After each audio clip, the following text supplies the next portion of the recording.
பெரிய ஊரு, ஒரு 4 ரோடு ஜாயிண்ட் ஆகுற மாதிரி ஒரு ஜங்ஷன். அங்க சென்டர்ல ஒரு முரட்டு ஜல்லிக்கட்டு காலை ஒண்ணு நின்னுட்டு இருக்கு. கால்ல மண்ணை வீசிக்கிட்டு சீறிக்கிட்டு அப்படியே நின்னுட்டு இருக்குது. யாருமே பக்கத்துல போக முடியல.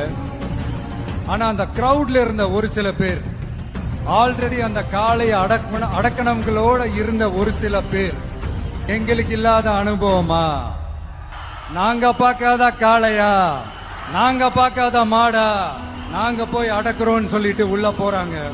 ஒருத்தராலையும் அந்த காளைய தொடக்கூட முடியல. எல்லாரையும் அடிச்சு வீசி தூக்கி போட்டுருச்சு.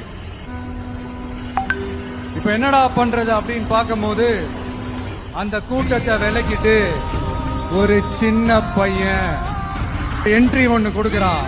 தான் தெரியும்ல, டேய் எங்களாலே முடியல, நீ எல்லாம் என்னத்த போய் கிழிக்க போற, எனக்கு அவ்வளவு அனுபவம் இருக்குது, நாங்களே அடிபட்டு ஓரமா படுத்து கிடக்குறோம், இவன் விளையாட்டுத்தனமா ஏதோ பண்ணிட்டு கிடக்குறான், பாவம் அந்த காலை கிட்ட போய் அடிபட்டு சாவ போறான். இப்படி ஒரு பக்கம் அந்த சின்ன பையன் எதுவுமே காதலியே போட்டுக்காம 2 பாக்கெட்லையும் கைய விட்டுக்கிட்டு ஸ்டைலா கெத்தா தில்லா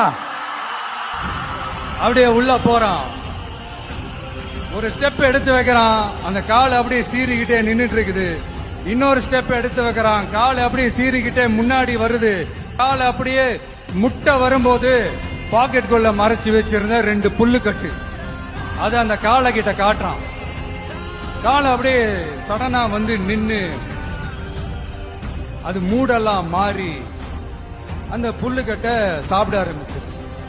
அந்த சின்ன பையனும் அந்த காலை அப்படியே தடவிக்கிட்டே வரான். காலையும் பக்கத்துல ஒரு குழந்தை மாதிரி நடந்து வந்துகிட்டு வருது. பக்கத்துல எல்லாரும் அந்த பையனை ஆச்சரியமா பாக்குறாங்க. அந்த அடிபட்டு கிடந்த அந்த அனுபவசாலிங்க தலைய தொங்க போட்டு நின்னுட்டு இருக்கிறாங்க. ஏன்னா பேசின பேச்சு அப்படி. அந்த முரட்டு ஜல்லிக்கட்டு காலை தான் நம்ம தமிழ்நாட்டு அரசியல் களம்.